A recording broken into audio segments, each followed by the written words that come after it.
جب گورنمنٹ گر گئی اور پھر ان کو یہ چیز کا علم ہوا کہ عوام ہمارے کے ساتھ آگے کھڑی ہو گئی، 10 اپریل کو پبلک سڑکوں کے اوپر نکلائی، لوگوں نے ان چوروں کو ریجیکٹ کر دیا، بلکہ ہماری مقبولیت بڑھنی شروع ہو گئی اس لیے کہ لوگ ان کی جب شکلیں لوگوں نے دیکھی، پھر سے مسلط کیا گیا ان کو عوام کے اوپر، تو لوگ ہمارے ساتھ اور جڑنا شروع ہو گئے، بڑے بڑے جلسے شروع ہو گئے۔ اس کے بعد الیکشن جب کروائے گئے تو الیکشن کے ریزلٹس میں اس کے باوجود کہ پوری کوشش کی گئی اسٹیٹ مشینری اس کو ان کو جتانے کے لیے، اس کے باوجود ہار گئے۔ قوم نے اپنا ورڈکٹ دے دیا، دوسرا الیکشن ہوا اس میں بھی ہار گئے۔ لیکن مجھے جو افسوس کی بات ہے کہ بجائے ایک سمجھے کہ جناب جنرل باجوہ آپ نے غلطی کر دی ہے، آپ کو عقل کل تو نہیں ہے، آپ دیکھ رہے ہیں کہ لوگ کدھر کھڑے ہیں۔ انہوں نے ہمارے اوپر جو ظلم کیا ہے، جس طرح ہمارے اوپر ظلم کیا گیا، میں آپ کو یقین دلاتا ہوں کہ جنرل مشرف کے مارشل لاء میں اپوزیشن میں تھا، مجھے انہوں نے جیل میں ڈالا، میں نے کہیں اس طرح کا ظلم نہیں دیکھا جنرل مشرف کے دور پہ جو یہ جنرل باجوہ نے ہمارے پہ کروایا۔ ہمارے لوگوں کے اوپر دھمکیاں، ٹیلی فون سے دھمکیاں آ رہی ہیں، وہ جو ہماری حمایت کرے یا جو ہمارے ساتھ میڈیا کے لوگ ہوں ان کے اوپر دھمکیاں، جو میڈیا ہاؤس تھا، سلمان اقبال وہ ملک سے باہر چلا گیا، اس کے بعد صابر شاکر ملک سے باہر چلا گیا، آج موحد پیرزادہ ملک سے باہر گیا ہوا اسی خوف سے، ارشد شریف، اتنی بڑی ٹریجڈی ہوئی ہے، اس کو جو دھمکیاں دی، کیا وجہ تھی اس کی؟ وہ ایک دیانتدار آدمی وہ بتا رہا تھا کہ اس ملک کے ساتھ کیا ظلم ہوا ہے، کہ اچھی بڑی گورنمنٹ آپ نے گرا کے چوروں کو بٹھا دیا، تو بجائے یہ کہ کریکٹ کرنا ہمارے اوپر ظلم شروع ہو گیا۔ اور ظلم کی انتہا یہ تھی کہ سوشل میڈیا کے لوگوں کو اٹھا کے لے جاتے تھے، ان کو پھینٹا لگا کے تو اگلے دوسرے دن گھر واپس بھیجتے تھے، دھمکیاں دیتے تھے کہ آگے سے کیا تو یہ ہوگا۔ جو اعظم سواتی سے کیا، جو اس سے پہلے جو شہباز گل سے کیا، کون سی اس نے اتنی بڑی بات کی تھی کہ اس کو ننگا کر کے مارا، اور وہ ابھی تک اس کے اثرات ہیں جو انہوں نے اس کو تشدد کیا اس کے اوپر۔ اور اعظم سواتی نے کیا بات کی تھی؟ اعظم سواتی نے یہ ٹویٹ کی کہ جنرل باجوہ آپ نے NRO 2 دیا ہے، اس کے اوپر جو اس بیچارے سے کیا گیا ہے، کون سی جمہوریت میں یہ ہوتا ہے؟ اور وہ بات کہ جو سچ ہے، NRO 2 جنرل باجوہ نے دیا ہے، ساری قوم کو پتا ہے، مجھے پتا ہے کہ میں جب کہتا رہا، جب میں گورنمنٹ میں تھا، میں جنرل باجوہ کو کہتا رہا کہ یہ 30 سال سے چوری کر رہے ہیں، ان کے اوپر کرپشن کیسز ہیں، نیب آپ کے نیچے ہے، آپ نیب کنٹرول کرتے ہیں، میرے نیچے ہی نہیں ہے، کیوں نہیں ان کے کیسز آگے بڑھاتے؟ پہلے تو ہمیں سارا وقت یہ بتاتے رہے کہ فکر نہ کریں سر، ہو رہا ہے سب کچھ، سر ابھی کچھ ہو رہا ہے، پہلے تو ہمیں یہ بتاتے رہے۔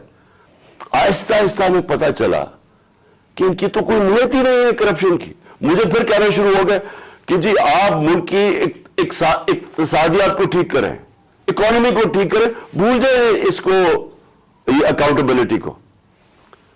کبھی کوئی مہذب معاشرہ یہ اجازت دیتا ہے کہ بڑے بڑے لوگ جو اربوں روپے کی چوری کریں، آپ کہ ان کو بھول جائیں، ان کو NRO دے دیں، اور آپ چھوٹے چھوٹے چوروں کو پکڑنا شروع کریں اور سمجھیں کہ آپ کا ملک ترقی کر سکتا ہے؟